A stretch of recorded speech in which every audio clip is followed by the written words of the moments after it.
He's gone! Toronto FC have fired Bob Bradley following a 3-10-7 significant portion of the 2023 season. A 3-10-7 20-match portion of the 2023 season. Toronto FC fire Bob Bradley and assistant coach and technical director Mike Sorber. This was a move that was a long time coming. Bob Bradley came in to coach Toronto FC for the start of the 2022 season, and honestly, it was an exciting time for Toronto FC. Bob Bradley was an experienced coach in MLS. The team also announced the signing of Lorenzo Insigne coming in the summer of 2022, and so there was a lot of hope for the future of Toronto FC, and Bob Bradley was the guy who was heralded as a guy who had developed Marc-Anthony Kaye from a USL player to a star Canadian national team player, and this was coming off of the Play the Kids movement, so there was a lot to be excited about for Bob Bradley. And while things didn't start off incredible, it was significantly better than the start of the Chris Armas era, and then when the Italians showed up, TFC had a run of wins once Bernardeschi and Insigne finally did show up and played under Bob Bradley and were both healthy, so there was a lot of excitement for Toronto FC. And then things started going off the rails. The end of the 2022 season, despite having both Italians playing and healthy for the last couple of games, was a complete disaster. And then to start 2023, right off the bat, Insigne gets hurt in the first game, and even when he does come back, he's not playing up to par. Bob Bradley infights with Bernardeschi continuously. There's rumors that both the Italians don't like him. There's rumors that the Italians don't like each other. There's just a complete stalling of youth development in the club for a guy who was supposed to be a youth development expert, and things just go completely off the deep end. Bob Bradley's winning percentage slowly falls as the season goes on from what wasn't that high of a winning percentage of Toronto FC to come into it, and now he is fired with the 4th worst winning percentage in Toronto FC history, only ahead of Chris Armas, Paul Mariner, and Mo Johnston. Mo Johnston, of course, being the 2007 manager in the inaugural season when TFC was an expansion team. Paul Mariner, of course, being the manager in that historically bad 2012 season where Danny Kovermans called us the worst team in the world, and Chris Armas, of course, having that terrible start to the 2021 season. So Bob Bradley only beating probably the 3 most historically bad stretches in Toronto FC history in his winning percentage. I mean, I think I mostly explained in my Let's Talk About Bob Bradley video why Bob Bradley just wasn't working, and I don't need to go and re-talk about everything, every single reason why he failed. Go back and watch Let's Talk About Bob Bradley if you want an in-depth look at everything Bob Bradley was doing wrong as a manager. Here I want to talk about what this means for this club going forward, because the Bob Bradley era is officially over, and the timing of it being over isn't great. Bob Bradley was our head coach and director of football. There was no general manager, there was no anything else really up until Bill Manning at president. It was Bob Bradley's team as a whole. And now we fire Bob Bradley a week and a half before the transfer window opens. So now we're going into the summer transfer window with basically no direction at the helm except for Bill Manning, and Bill Manning in of himself is a massive problem because every single guy Bill Manning has brought in has been an unmitigated disaster. The interim head coach coming in for Toronto FC is Terry Dunfield. Terry Dunfield, a lot of you may be familiar with him as a color commentator on a lot of TFC and Canadian national team broadcasts. He also has been a coach with the TFC Academy since 2017, and he's been pretty decent as a coach at the TFC Academy. However, he has no professional head coaching experience. So this is Dunfield's first time in charge of a senior club, and he's coming in with guys like Insigne and Bernardeschi that already have shown a bit of hesitancy to basically just follow straight MLS managers. To think that Insigne and Bernardeschi are going to show any real level of respect to Terry Dunfield is a long shot. But he's just the interim. I don't see us running with Terry Dunfield as the coach for very long. So what's the deal for the end of this season? As of right now, Toronto FC is 7 points out of a playoff spot. We have 4 matches left until the Leagues Cup starts. Then there's a pretty much month-long break in MLS for the Leagues Cup. I think it's safe to say that the Leagues Cup is a write-off for Toronto FC at this point. And then after the Leagues Cup, we have 10 more matches in Major League Soccer. So one of two things can happen here. And if the first one happens, the Leagues Cup may actually be a blessing for Toronto FC. Toronto FC could go out, hire a new manager like right away, like within the next couple of weeks before the Leagues Cup starts. Toronto could hire a higher profile manager or our next manager for the future. And then that manager has the Leagues Cup month to basically have a month-long pre-season before he has a 10-game, the entire season is riding on this run with Toronto FC. If that happens, Toronto FC,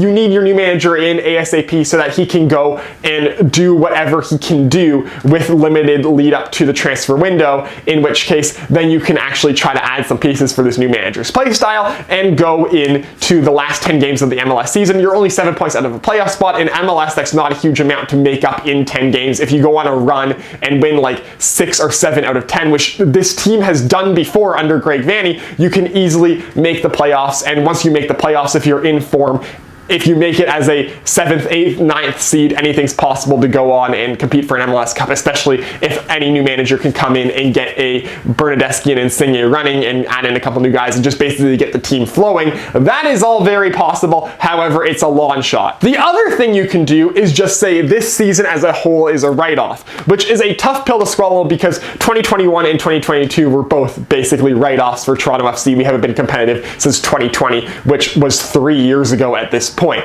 But if you say the rest of the season is a write-off, keep Terry Dunfield in for the rest of the season. Why not? But you cannot do anything this transfer window. Even if you're going to get guys for the future, like why bring in younger, talented players into this Toronto FC squad right now if you're writing off the rest of the season? Because in that case, like they're just gonna become disheartened with the team if you're just losing for the rest of the season, and losing spurs infighting. And we've already seen what's happened with Insigne, Bernardeschi, and Bob Bradley, how they all started infighting. If you're bringing in a new guy for the future just to lose for the second half of the season, you run the risk of him getting like infighting with current guys on the team, him just not being like happy with the team situation and then leaving in the offseason before you get a chance to really build with it. So if you're running out the rest of the season, saying it's a write-off and retooling for next season, like save your money this transfer window. I know it's the summer transfer window, which is the bigger one to get European players, but save the money, get guys in the winter, get a new manager in the winter, fully rebuild then. Don't waste anyone's time bringing them into this club now and just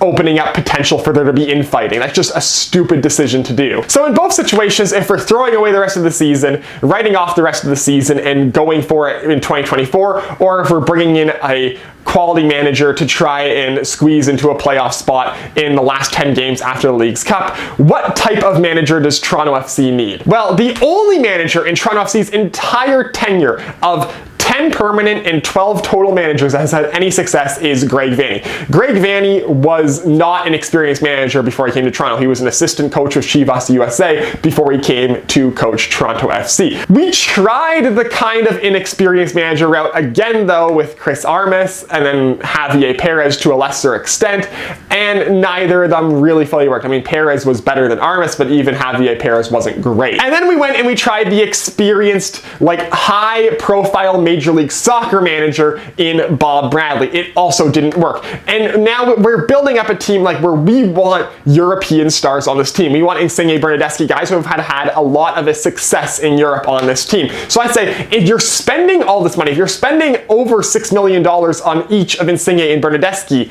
why not just go and spend money on a quality European manager? They don't even have to be a high profile European manager. They can just be like a guy with a solid European resume, a guy who will have the respect of guys like Bernardeschi and Insigne and the respect of anyone else on the team, because like this is a guy who's been around it in Europe. This is a guy who potentially has Europa League, Europa Conference League, maybe some Champions League management experience. Like you don't need a Maurizio Sarri, you don't need a Jose Mourinho, you don't need a guy like that level. Like you need a guy like maybe managed a bottom half Premier League team at some point, maybe managed in the Dutch league, maybe managed somewhere in Italy, like a guy who has experience in Europe.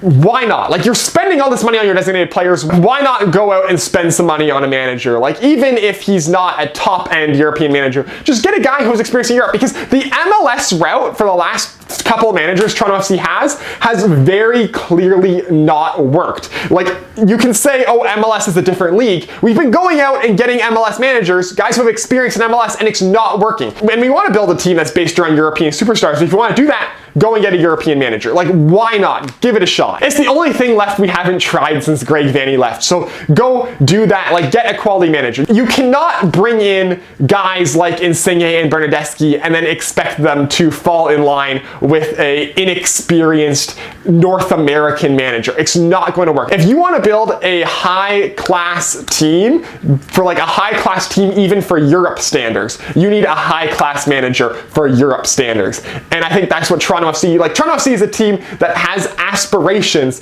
of winning a CONCACAF Champions League and going to a Club World Cup. And if you want to do that, if you want to compete in that way, get a manager that can make you compete in those situations. I mean, in the end, we still have no faith in Bill Manning to go and get another manager. Like, the fact that he's still around, given the fact that, like, Ali Curtis was him, complete failure. Ali Curtis brought in Chris Armas, which is a complete failure. Then after the Ali Curtis complete failure, he went and he brought in Bob Bradley, who's been a complete failure. Like, the two main signings that were all Bill Manning have just been complete failures. And then, like, Insigne was mostly him, and, like, Insigne has been such a disappointment that MLSE is cutting Toronto FC's budget, and it's just like, the fact that Bill Manning is still around is just a whole other can of worms. But if MLSE is intending to keep on running him, I mean, at least the next logical step for him to take is that sort of European manager move, which might be the right one. I mean, we don't know for sure, and like, knowing Bill Manning, he'll make the right call for type of manager, but then hire the wrong one. But like, if he's going to be sticking around, at least do something new, right? Don't go back to the same playbook that's failed time and time again. So the Bob Bradley management experience, the fourth longest and fourth worst management experience in Toronto FC history, has finally come to an end. Let me know down below in the comments what you think of the firing of Bob Bradley, what you think Toronto FC should do for a next manager, candidates for next manager, all of it down below in the comments. And as always, if you like this video, hit like. If you want to see more of my stuff, hit subscribe. Follow me on Twitter. Link is down below in the description, and I will see you next time.